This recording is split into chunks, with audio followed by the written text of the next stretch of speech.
Okay, dear students, in last lecture, due to some technical problem, the sound was not so clear. So we will continue again from the slide from where the sound was disturbed. So that slide was nature of digestive enzyme and their action. Actually, we have seen all these oral digestion, gastric digestion, intestinal digestion, and in that carbohydrates, protein, nucleic acid, and fat digestion already studied with their reactions.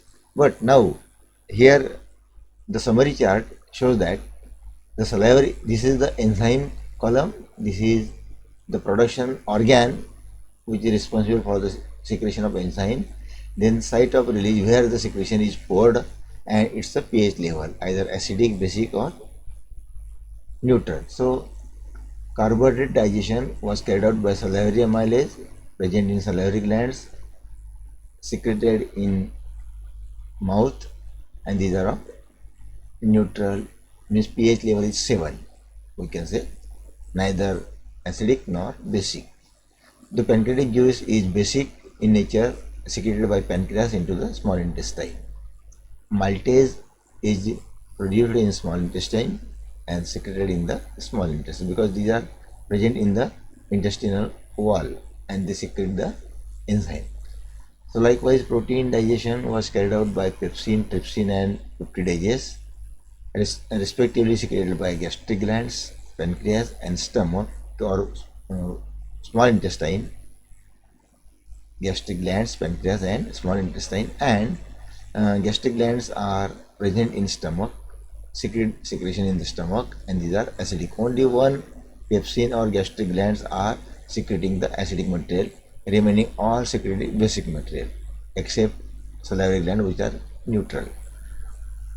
Then peptidases.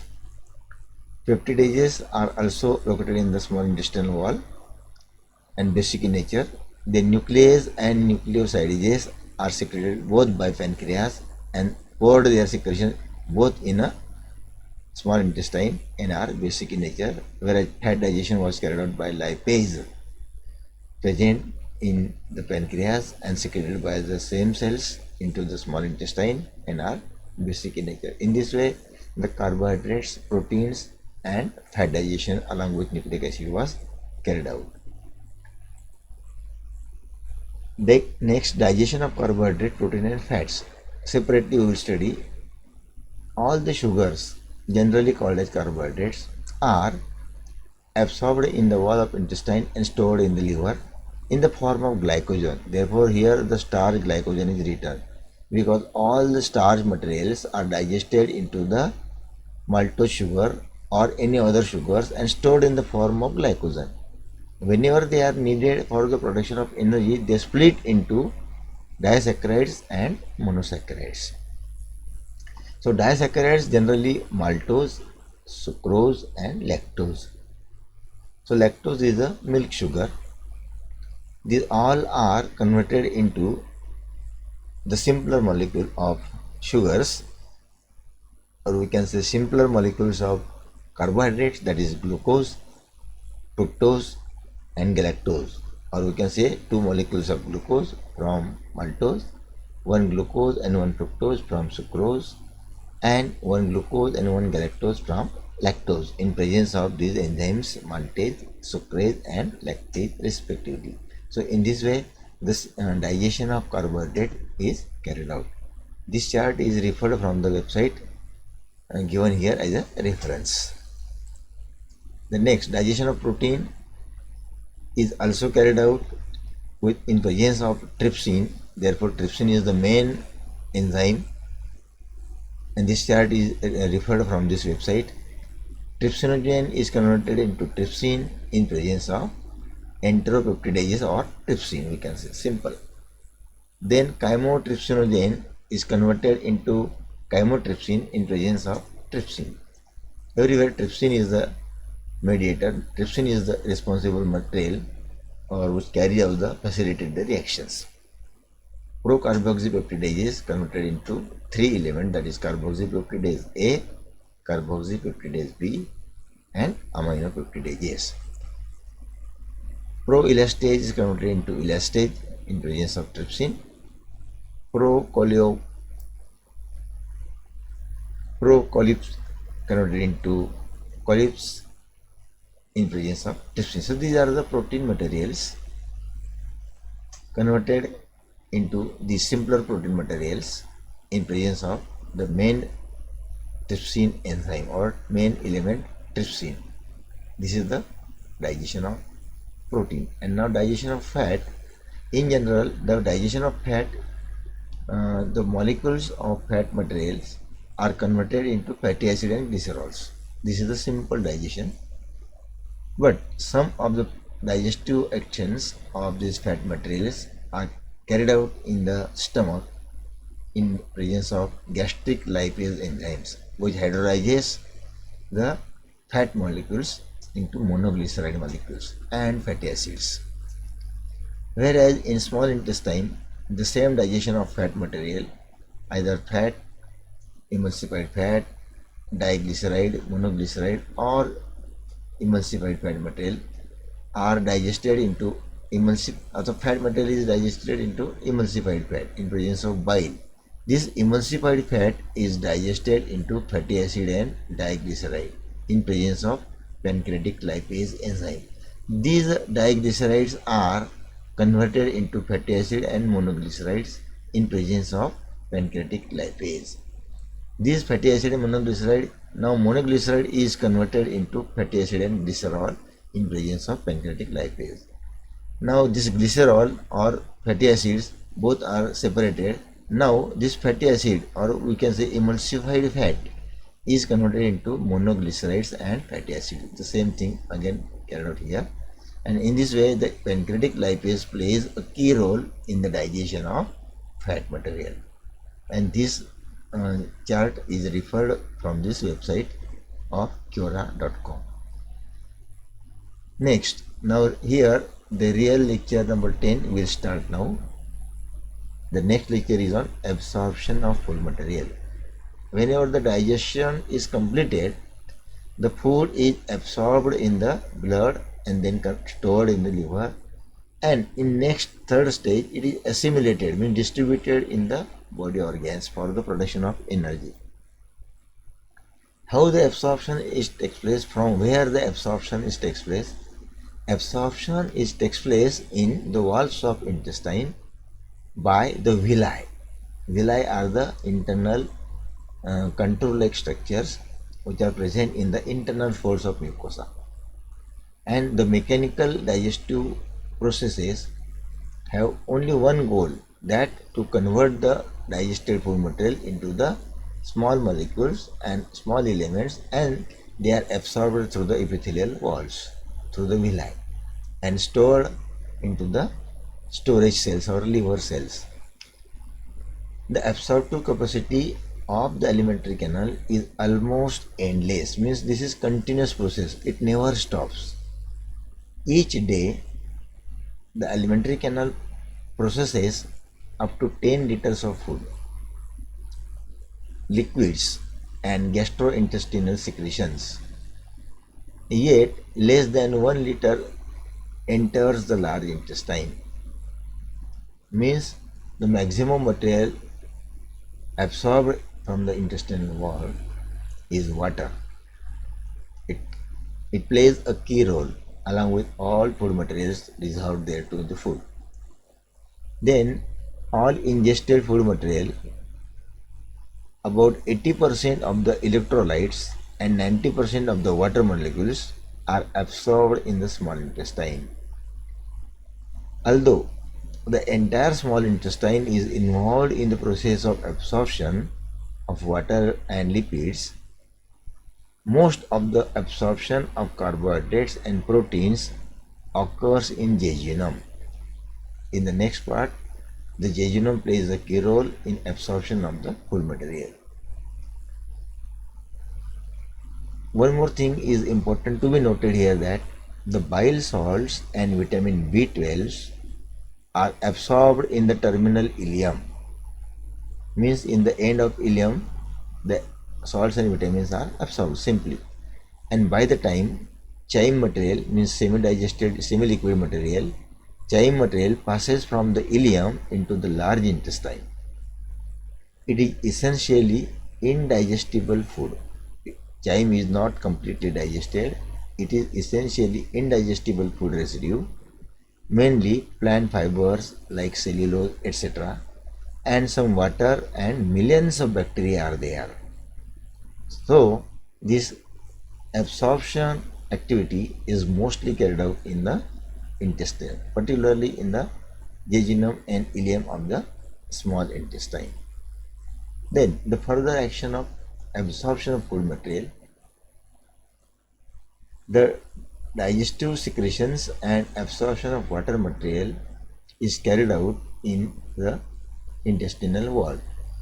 But in this process, nutrients from the digested food are harvested by the epithelial wall of the intestine, and this absorption occurs through the 5 different mechanisms, that is active transport, passive diffusion, facilitated diffusion, co-transport, or we can say secondary active transport, and endocytosis.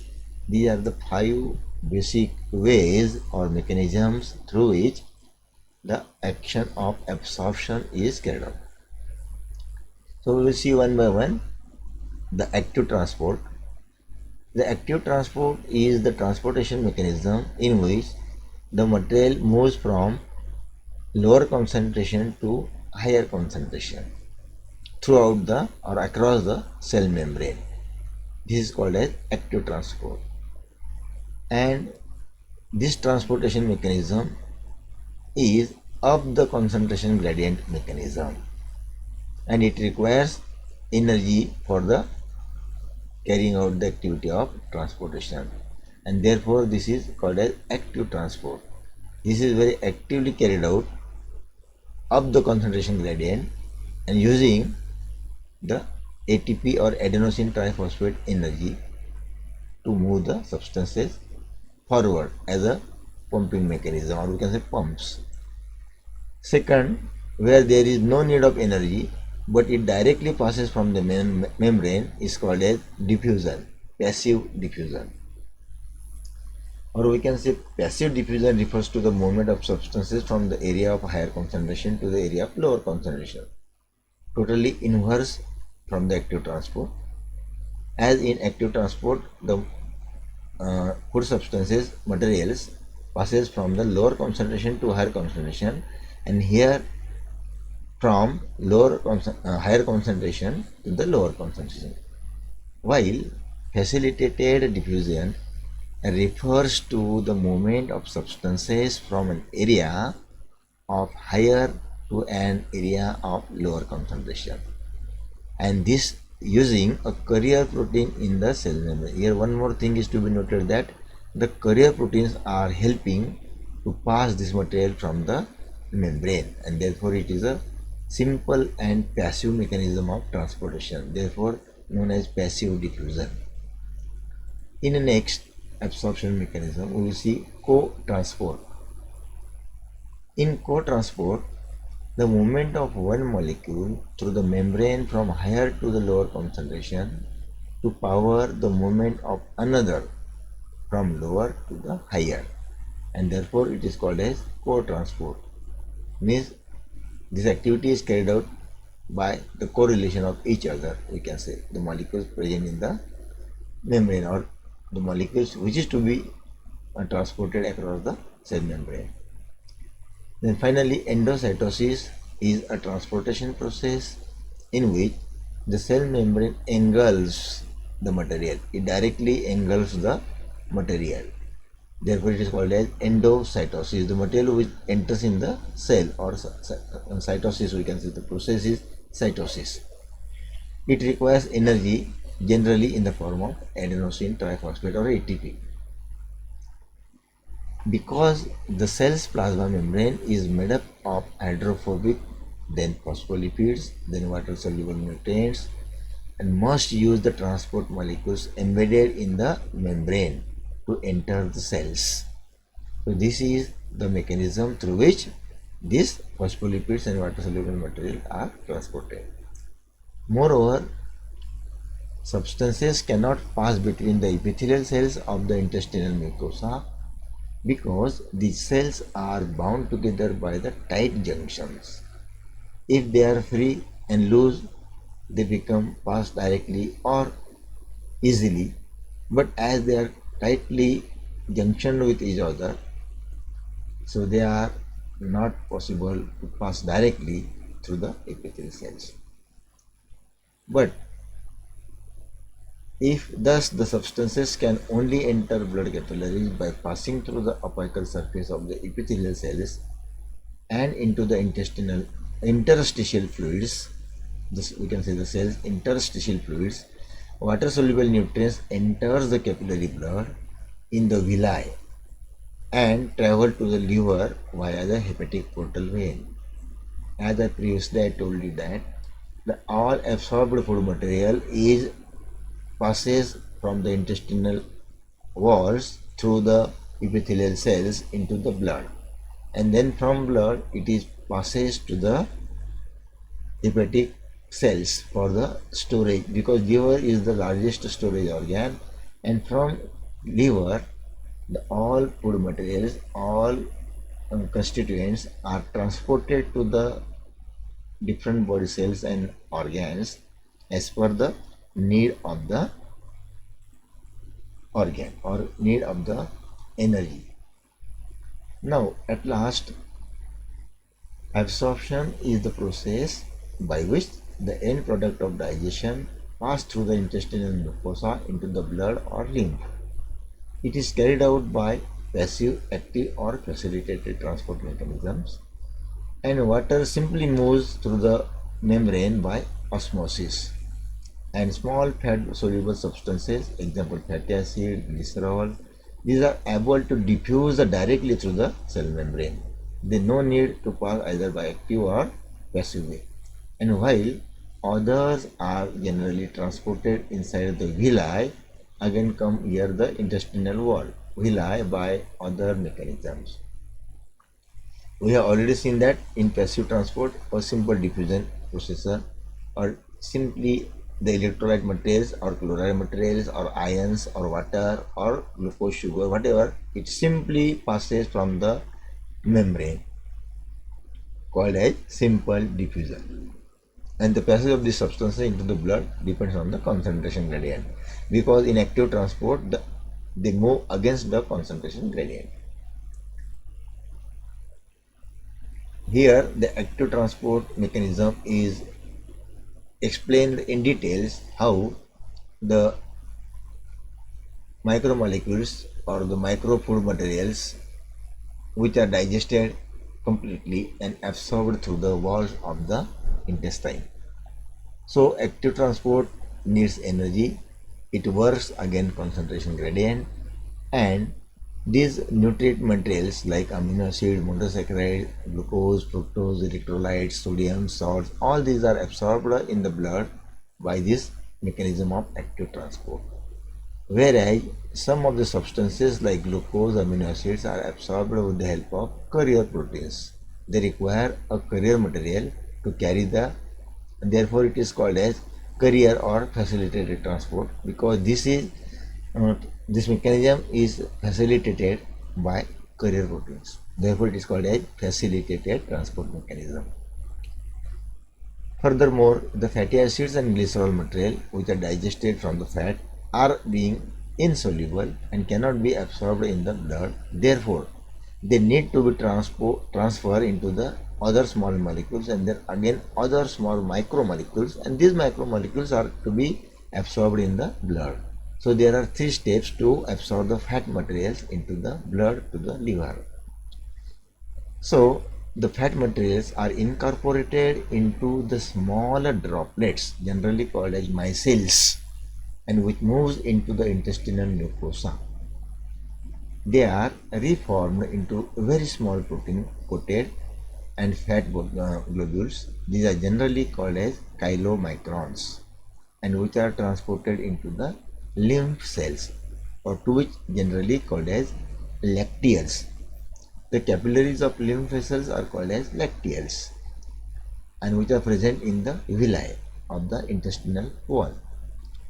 These lymph vessels ultimately releases the absorbed substances into the bloodstream, and the absorbed substances finally reaches the tissues which utilize them for their activities of life, and this process is called as assimilation.